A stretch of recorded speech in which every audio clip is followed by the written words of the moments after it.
Hai, Assalamualaikum warahmatullahi wabarakatuh. Salam Smart Generation. Primagama siap, Primagama smart, Primagama terdepan dalam prestasi. Selamat datang adik-adik Primagama. Bagaimana kabarnya? Semoga selalu dalam keadaan sehat ya. Jangan lupa untuk selalu tetap jaga kesehatan dan juga jaga kebersihan. Jangan lupa untuk selalu tetap semangat belajar di rumah selama masa pandemi ini ya. Yuk kita kenalan dulu. Saya Kak Ardawati, instruktur Smart mata pelajaran kimia. Nah, sebelum kita memulai pembelajaran hari ini, kita berdoa dulu ya. Berdoa dimulai. Berdoa selesai.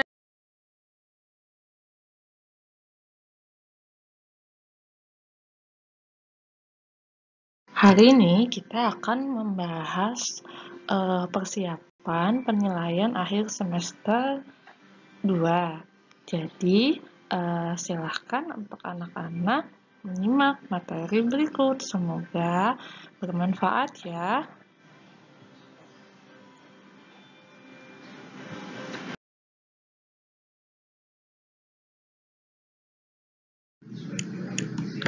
Soal yang pertama, larutan CaOH 2 kali yang konsentrasinya 0,01 m mempunyai konsentrasi OH- sebesar. Nah, itu pilihannya. Oke, dari soal ini kita bisa tahu bahwa kalsium hidroksida ini adalah larutan basa kuat. Karena dia larutan basa kuat itu konsentrasi basanya sama dengan konsentrasi OH-nya. Jadi kita coba dulu ya buat reaksi ionisasi dari kalsium hidroksida. Jadi kalsium hidroksida akan terurai menjadi kalsium 2+ dengan 2 ion OH-, di mana konsentrasi CaOH 2 kali adalah 0,01 m. Sehingga sesuai dengan reaksi ionisasinya, karena ion Ca2+ koefisiennya sama-sama 1, maka konsentrasi ion Ca2+ 0,01 m juga, dan konsentrasi OH-nya karena koefisiennya 2 kali, jadi 2 kali 0,01 berarti 0,02.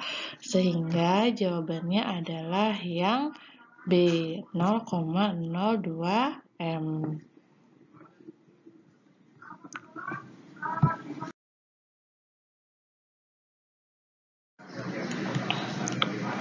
Soal yang kedua, larutan amonium hidroksida 0,01 m dengan koefisien basanya 1 kali 10⁻⁶ mempunyai konsentrasi OH- sebesar. Nah, untuk soal nomor 2 ini, bentuk soal dan pertanyaannya hampir mirip dengan soal yang pertama tadi. Hanya saja, amonium hidroksida ini adalah larutan bukan basa kuat. Jadi, amonium hidroksida ini adalah larutan basa lemah, sehingga nilai konsentrasinya tidak sama dengan konsentrasi OH-nya. Maka, untuk tahu konsentrasi OH-nya berapa, perlu kita cari dulu. Jadi, tuh ya. Nah, untuk mencari konsentrasi OH-nya, maka rumusnya adalah akar dari konsentrasi basa lemahnya dikalikan dengan koefisien basanya. Kita masukkan nilainya 0,01 dikali 1 kali 10⁻⁶. maka dapatnya 1 kali 10 min 8. Diakalkan hasilnya adalah 1 kali 10 min 4. Jadi konsentrasi OH min pada amonium hidroksida adalah 1 kali 10 min 4. Jadi jawabannya adalah C.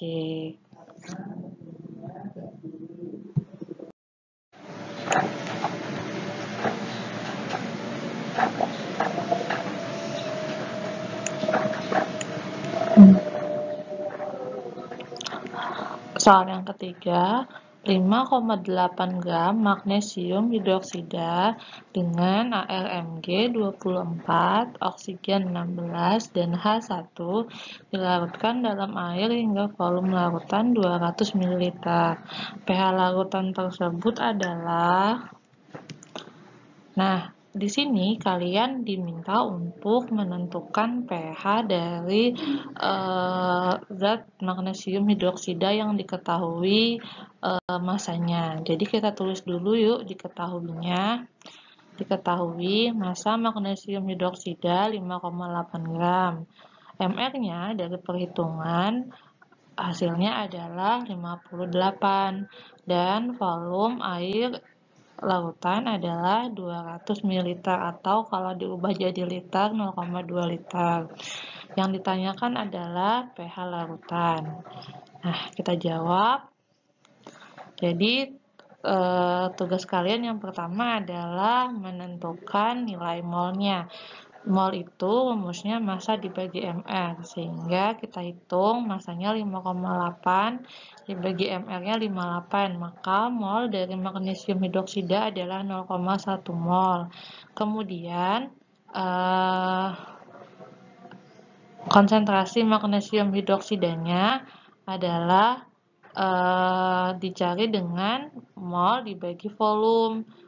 Sehingga 0,1 mol dibagi 0,2 liter hasilnya adalah 0,5 M atau 0,5 konsentrat.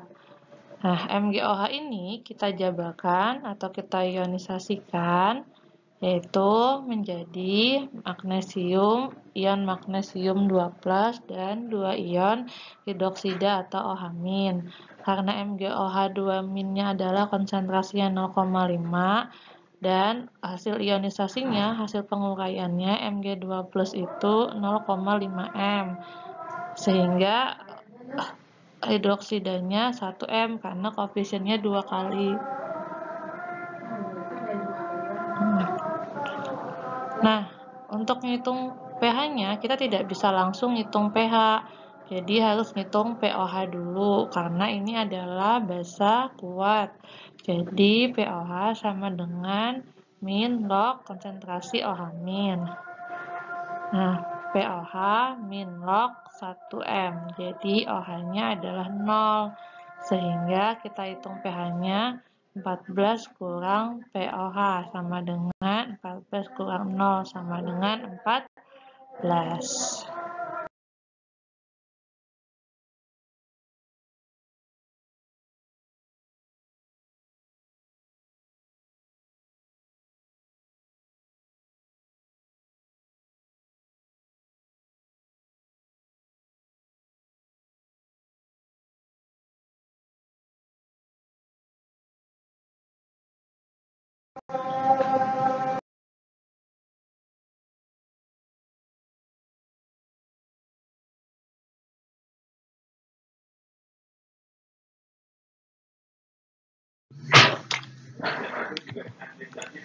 Nah, jadi kita bisa gambarkan hasil pengujian menggunakan beberapa larutan indikator gitu, menggunakan ini garis bilangan menggunakan arsiran. Jadi ketika diuji dengan metil merah, ternyata hasil pengujiannya adalah warna kuning, sehingga jika digambarkan arsirannya, maka digambarkan dengan 6,2 ke atas arsirannya.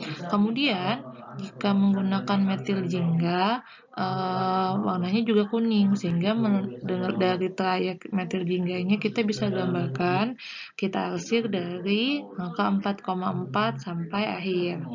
Terus ketika diuji dengan Penoptalin ternyata tidak berwarna, sehingga arsiran garisnya dari 8 ke bawah.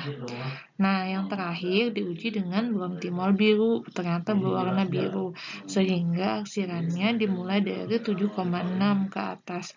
Maka, untuk mengetahui trayek pH-nya atau kisaran pH-nya, kalian cari yang keempat-empatnya terkena wilayah arsiran. Di situ kita bisa lihat bahwa yang terkena wilayah arsiran adalah keempat-empatnya yang kena wilayah arsiran adalah antara 7,6 sampai 8. Jadi harusnya kisaran pH-nya 7,6 sampai 8. Tapi karena di option tadi tidak ada 7,6 sampai 8, kita pilih yang mendekati yaitu 7,6 sampai 9.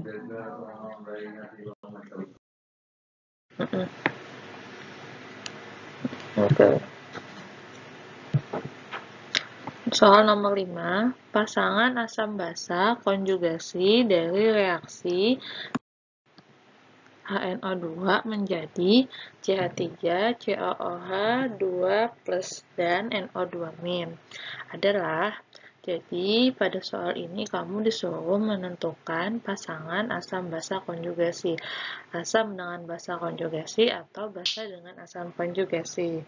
Jadi, asam basa konjugasi ini adalah asam basa menurut Bronsted-Lowry, di mana asam itu adalah zat atau spesi yang mendonorkan ion H+. Jadi, zat yang nanti akan mendonorkan H+ itu adalah zat asam. Sementara, untuk zat yang menerima ion H+, itu disebut dengan basa. Jadi, di sini kita bisa cek nih. Gimana cara ngeceknya, Bu? Jadi, kalau kamu lihat nih, di reaksi awal CH3COOH, di sini kamu bisa lihat hanya ada satu. Di hasil produksinya CH3COOH2 nih. Di sini hanya ada 2. Jadi awalnya hanya 1, terus tiba-tiba pas di hasil reaksinya hanya ada 2. Artinya CH3COOH ini mendapatkan nih 1 donor darah, donor H+, 1 donor H+ dari HNO2. Jadi, yang ngedonorin H+ itu si HNO2, berarti HNO2-nya itu asamnya. Sementara CH3COOH-nya basanya, karena dia menerima H+ dari HNO2. Nah, sebaliknya, kalau kamu mau lihat secara terbalik, kita lihat dari, anggap aja, kalau nggak mau CH3COOH lagi, kita lihat ke NO2 deh. Nah, di sini NO2 nggak ada H+. Setelah reaksi, HNO2 ada H+. Artinya, NO2 ini mendapatkan donor H+. Dari siapa? Dari CH3COOH 2 kali. Jadi, nanti di situ kita bisa tahu bahwa yang mendonorkan H+, yang jadi asamnya adalah CH3COOH2. Basanya adalah NO2-. Nah, dari situ kita lihat nih, ini tadi ini tadi basa. Ini basa karena dia nerima H+. Ini asam. Nah, kalau ini kita balik tadi, ini berarti ini asam konjugasi. Nah, asam. Ini juga basa. Nah, jadi pasangannya itu berarti kalau asam basa konjugasi berarti asamnya HNO2, basa konjugasinya NO2. Tapi ada satu lagi, asamnya CH3COOH2+ dan basa konjugasinya CH3COOH. Maka dari situ pilihan yang benar adalah yang E. Jawabannya nanti ada 2 sih, bisa CH3, bisa HNO. Kebetulan HNO2 dengan NO2 nggak ada di sini, jadi jawabannya yang E.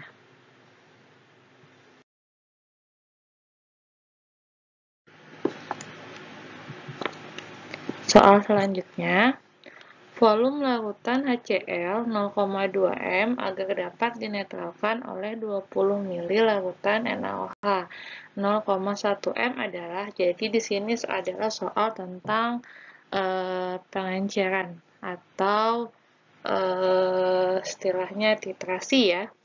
Nah, yaitu titrasi antara asam dengan basa. Jadi, kita tulis dulu diketahuinya, di mana yang diketahui adalah konsentrasi HCl 0,2 m. Kemudian volumenya si NaOH 20 ml dan konsentrasi NaOH 0,1 m. Apa yang ditanya? Yang ditanya adalah volumenya HCl. Apa yang ditanya? Iya, volumenya HCl ya. Nah, terus kita coba, karena ini adalah titrasi, jadi rumusnya titrasi itu adalah konsentrasi asam sama dengan konsentrasi basa, ya, atau mol asam sama dengan mol basa. Jadi, mol itu nanti kita bisa jabarkan dengan cara, karena mol itu kan didapat dengan cara massa kali volume ya. Sehingga rumusnya ada ini, mol N kali MA kali volume A sama dengan N kali MB kali VB. Maksudnya gini, kok ada N-nya Bu? Soalnya larutan asam dan basa itu nanti H+ dan OH-nya terurai tidak hanya terurai jadi satu, tapi bisa jadi nanti 2 atau 3 koefisiennya. Maka N itu berfungsi sebagai koefisien dari zat asam atau zat basanya, atau ion asam atau ion basanya. Nah, kita masukkan di rumusnya ya. Karena yang dicari adalah volume HCl, jadi di situ kita dapatkan perhitungannya kan 1 itu koefisiennya si asam dikali konsentrasinya asam 0,2 m sama dengan koefisien basanya juga sama 1 karena OH- terurai jadi 1 ion dikali konsentrasi basanya 0,1 m dan volume basanya 20 ml. Sehingga bisa didapatkan hasil perhitungannya adalah 0,2 VA sama dengan 1 dikali 0,1 kan 0,1 dikali 20 tetap dapatnya 2. Jadi volume A-nya bisa dicari dengan cara 2 dibagi 0,2. Maka volume HCl atau volume asamnya adalah 2 dibagi 0,2 adalah 10. Jadi jawabannya 10 mili. Jadi jawabannya adalah yang D.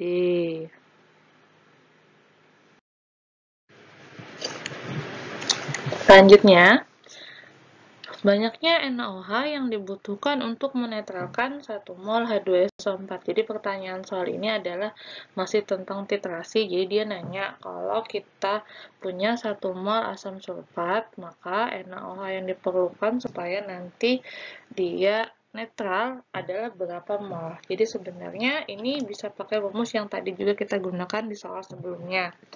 Jadi kebetulan mol yang diketahui adalah mol asam sulfat, yaitu 1 mol ya. Nah, yang ditanyakan adalah molnya si NaOH. Ada berapa kalau mol H2SO4-nya adalah 1 mol. Jadi, kita gunakan konsep sebelumnya, mol asam sulfat sama dengan mol NaOH.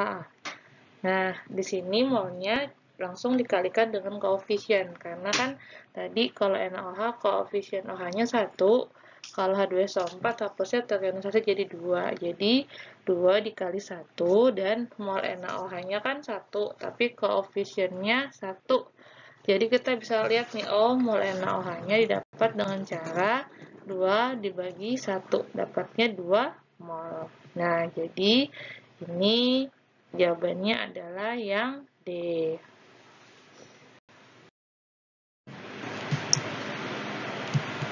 Berikutnya, larutan berikut ini mempunyai pH lebih besar dari 7 kecuali.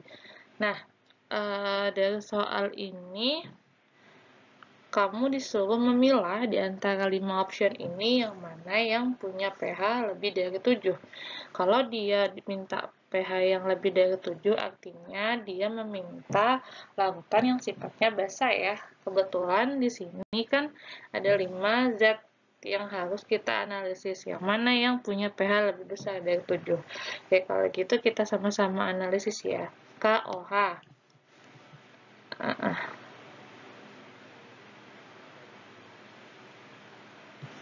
Nah, kalau ke asam kan pH-nya kurang dari 7. Kalau dia basa pH-nya lebih dari 7. Jadi kita cek KOH. KOH ini kalau dilihat dari sini dia adalah larutan basa. KOH itu adalah larutan basa kuat. Sehingga dia punya pH lebih dari 7. Kemudian ada ini kalium asetat. Ini adalah garam. Garam yang terhidrolisis sebagian. Kebetulan di CH3COK itu komponen yang lebih kuat adalah basanya, yaitu kaliumnya.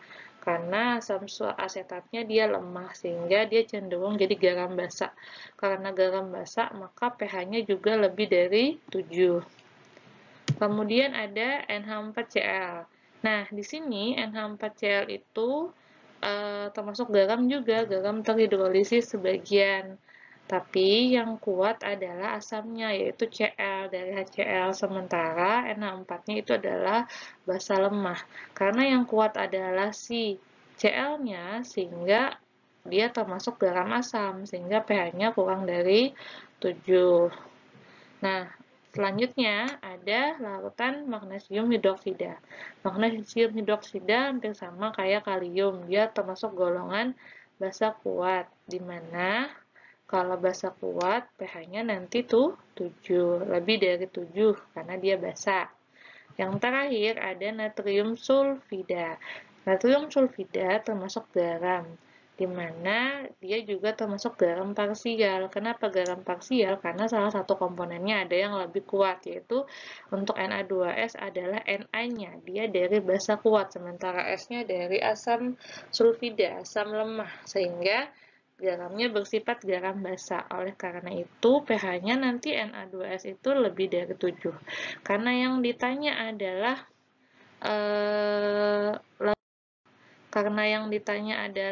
larutan yang punya pH lebih besar dari 7, maka dari sini kita udah bisa lihat. Oh, yang pH-nya 7 KOH, CH3COK, MgOH, dan Na2S. Karena pertanyaannya kecuali, berarti dia mencari yang di bawah 7. Berarti jawabannya adalah NH4CCl.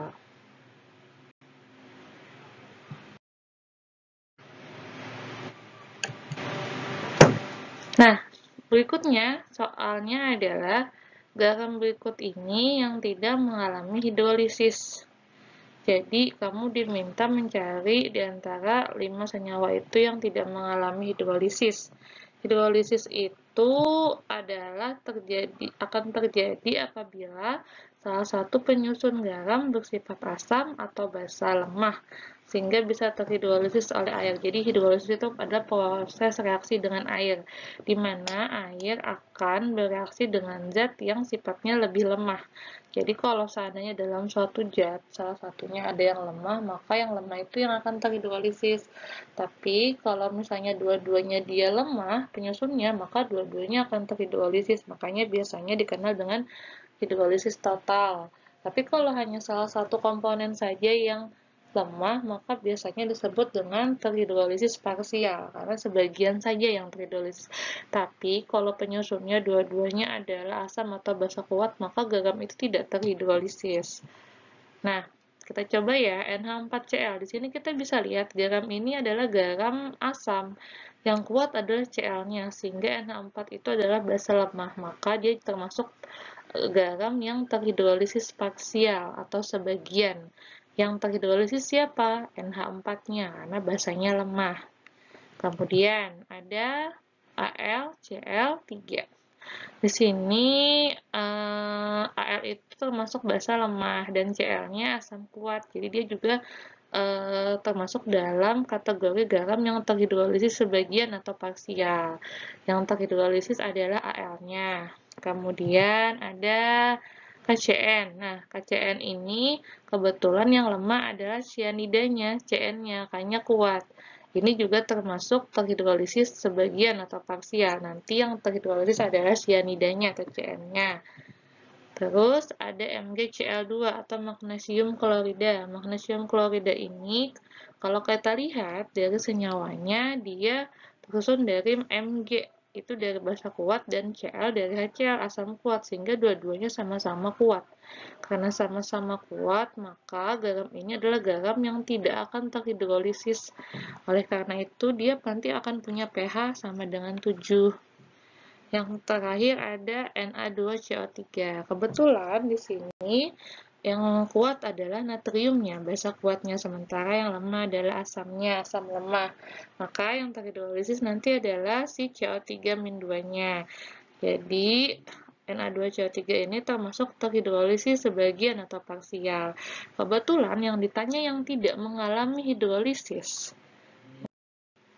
Kebetulan yang ditanya yang tidak mengalami hidrolisis, berarti otomatis jawabannya adalah MgCl2.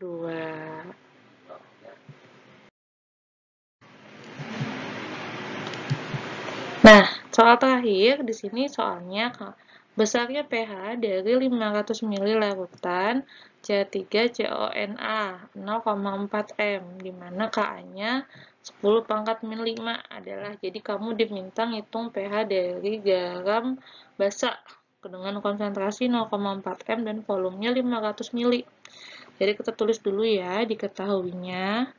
Ketahuinya yaitu volumenya, volume larutannya 500 ml atau 0,5 liter. Konsentrasi ini konsentrasi dari CH3CONA-nya 0,4 M dan Ka-nya 10 pangkat min 5. Yang ditanya adalah pH. Coba kita hitung. Jadi kalau untuk menghitung, kamu harus tahu dulu nih konsentrasi dari si garam CH3CONA-nya, yaitu 0,4 M.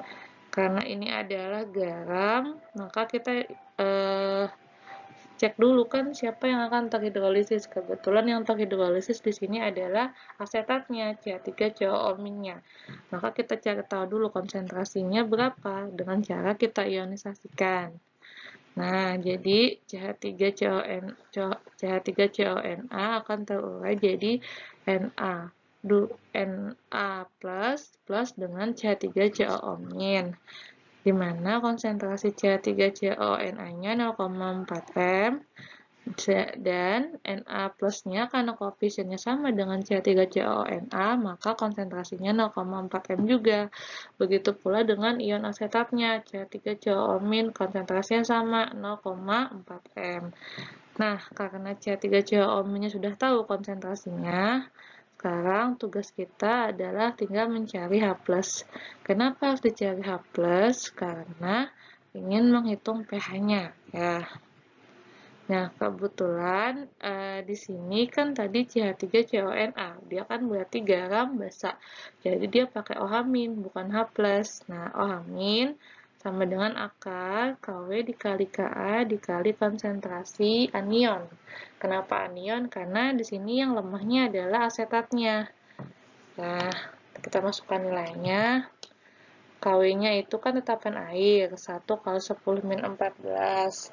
Dan Ka-nya 1 kali 10 min 5. Sementara konsentrasi anionnya 4 kali 10 min 1 atau 0,4 tadi. Maka kalau kita hitung, jadinya 4 kali 10 min 10 diakarkan jadinya 2 kali 10 min 5. Dapat konsentrasi OH-, lalu kita hitung pOH-nya. pOH rumusnya min log dari konsentrasi OH-. Jadi kita masukkan nilai OH-nya, min log 2 kali 10 min 5. Maka pOH-nya 5 dikurang log 2. Ini belum dapat karena yang ditanya adalah pH. pH didapat dengan cara 14 dikurang pOH. Nah, masukkan nilainya, 14 dikurang pOH-nya, yaitu 5 min log 2. Jadi 14 kurang 5 dapatnya 9, min ketemu min dapatnya plus, jadi 9 plus log 2.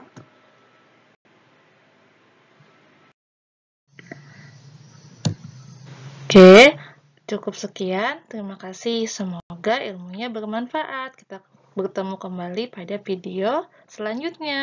Dah.